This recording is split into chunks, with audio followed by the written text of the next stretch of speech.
my name is Vanshika and today I am here with the new series, The Open Room, and today I am here with episode 2 with Miss Ravya. Hello everyone, welcome to our second episode. मैं हूँ राव्या और आज मैं आपको बताऊंगी एक ऐसे आदमी के बारे में जिनके बारे में आपने शायद ट्रेन वाला भूत के नाम से सुना ही होगा या फिर किसी और नाम से भी सुना हो सकता है। चलिए मैं बताती हूँ। एक बार एक लड़का था, उसका नाम था हरभजन सिंह और उसका सपना था कि वो एक आर्मी ऑफिसर बने और वो बना भी।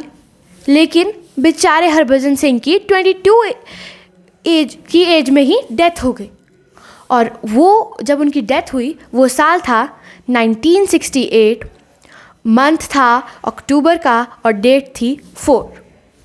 तो उस दिन उनकी डेथ हो गई। और डेथ कैसे हुई?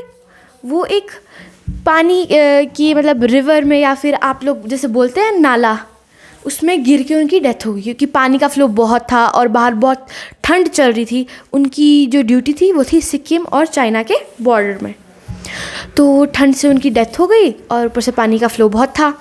तो जो बाकी लोग थे उनको लगा कि मतलब भाग गया ये तो डर के मारे, तो उन्होंने सोचा कि भाग गया होगा। ढूंढ ढूंढ के भी उनकी बॉडी नहीं मिल रही थी उनको क्योंकि बर्फ़ भी थी ना, तो इसलिए। और फिर कुछ दिनों बाद उनके एक फ्रेंड के सपने में वो आए और उन्होंने मतलब एकदम एग्जैक्ट जगह बताई कि मेरी बॉडी कहाँ है। और वो बाकियों को जब बोला कि मतलब मेरे सपने में आया और वहाँ पे चेक कर लेते हैं एक बार, उन्होंने भी सोचा कि चेक कर लेते हैं, वहम भगाने के लिए ले गए और वहाँ पे एग्जैक्ट जगह पे थी उनकी बॉडी। तो मतलब थोड़ा ऐसा लगा कि ऐसी वहम सा होगा क्योंकि बिलीव अभी 2025 में नहीं करते हैं लोग भूत को, उस ज़माने में भी नहीं करते थे उतना। तो फिर उनकी डेड बॉडी मिली। कुछ टाइम बाद वो लोगों के मतलब सपने में आके चाइनीज़ लोगों के प्लान बताने लग गए कि ये यहाँ से मतलब हमला करेंगे, ऐसा करेंगे। जब रात को कोई बॉर्डर पे सोने लगता उनको थप्पड़ मार दिया करते थे। तो मतलब लोगों को ऐसा लगता था कि भाई आत्मा है यहाँ पे, कोई भूत है। तो लोगों को फिर पूरा ही यकीन हो गया कि वो हरभजन सिंह की ही आत्मा है। और 22 की एज में उनकी डेथ हो गई थी, इतनी छोटी सी उम्र में। फिर भी वो अपनी पूरी ड्यूटी अच्छे से कर रहे थे, मरने के बाद भी अपनी ड्यूटी कर रहे थे। और फिर क्या किया इंडियन गवर्नमेंट ने, उन्होंने सोचा जब इनको ड्यूटी करनी ही है तो इनको इंसान का ही दर्जा दे देते हैं। तो उन्होंने उनकी मतलब सैलरी भी बढ़ाई और उनके पेरेंट्स को उनकी सैलरी देते थे और जैसे मतलब छुट्टियां भी देते थे, उनके लिए ट्रेन भी बुक करते थे और उनकी सीट पे किसी को नहीं बैठने देते थे। उनका सामान उठाने के लिए, रखने के लिए, उनको घर तक छोड़ने के लिए, घर से लाने के लिए 2 ऑफिसर्स उनके साथ होते थे हमेशा। और मतलब उनकी पोस्ट भी बढ़ाई। तो ऐसा ऐसा होता गया और 2006 में वो रिटायर हो गए। उनके ऊपर 2 डेब्यूट फिल्म भी बनी है, एक शॉर्ट फिल्म है और एक मतलब मूवी है जिसको आप बोलते हैं।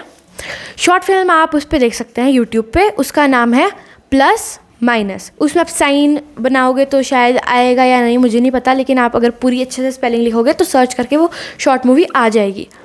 और ये एक ट्रू इवेंट पे बेस्ड है, वो सच में मिले थे। मतलब उसमें अगर आप देखोगे ना, वो एक आंटी या फिर औरत को मिलते हैं मतलब ट्रेन में, जो उनके सामने बैठी होती है और उनको वो दिख रहे होते हैं और वो बात करते हैं आपस में। और वो बाद में उनको पता लगता है कि ये तो मतलब इंसान नहीं था, इसकी तो डेथ हुई हुई थी।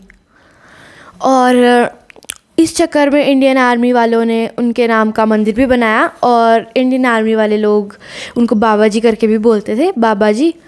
और साथ में उनके शूज़ रोज़ पॉलिश होते थे, उनका बेड रोज़ सेट किया जाता था।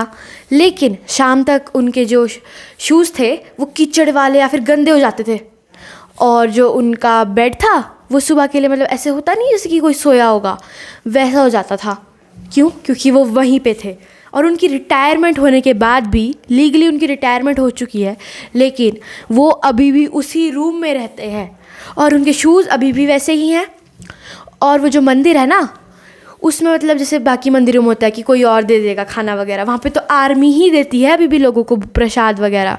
और वो जो हरभजन सिंह है वो अभी भी वहाँ पे है, लोगों के सपने में आते हैं, हमें प्रोटेक्ट करते हैं, चाइनीज़ के प्लान्स सारे लीक करा देते हैं। और इवन जो चाइनीज़ मतलब ऑफिसर्स है ना, उनको भी अच्छे से पता है कि वहाँ पे कोई है और जब भी चाइनीज़ वगैरह की मीटिंग होती है उनको पता है कि इसने आना ही है छुपके से, उस आत्मा ने सुनने हमारे प्लान्स और बता देने, तो वो एक सीट खुद ही खाली छोड़ देते हैं उनके लिए। और जब इंडिया और चाइना की भी कोई मीटिंग होती है, एक उनके नाम की सीट खाली रहती ही है। कोई भी इंडियन आर्मी की मीटिंग हो, उनकी आर्मी मतलब उनके लिए एक सीट हमेशा खाली रखते हैं लोग।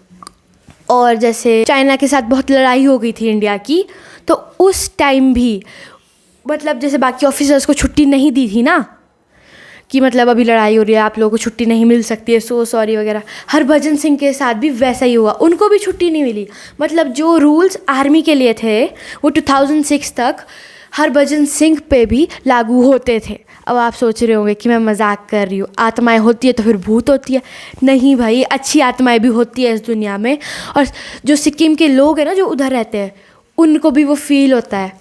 और बेचारे आर्मी ऑफिसर्स जिनकी वहाँ पे पोस्टिंग होती है, वो तो इवन उनसे डरते हैं, क्योंकि अगर वो रात को कभी गलती से उन्होंने मतलब ऐसे जैसे कोई जमाई लेता है ना, तो उनको उस वक्त थप्पड़ पड़ जाता है उनसे। एक आत्मा से थप्पड़ खाते हैं इंसान। तो ये थी हरभजन सिंह की स्टोरी। Thank you. एंड अब मैं आपको मिलूँगी किसी अगले एपिसोड में किसी और स्टोरी के साथ। Take care and bye bye.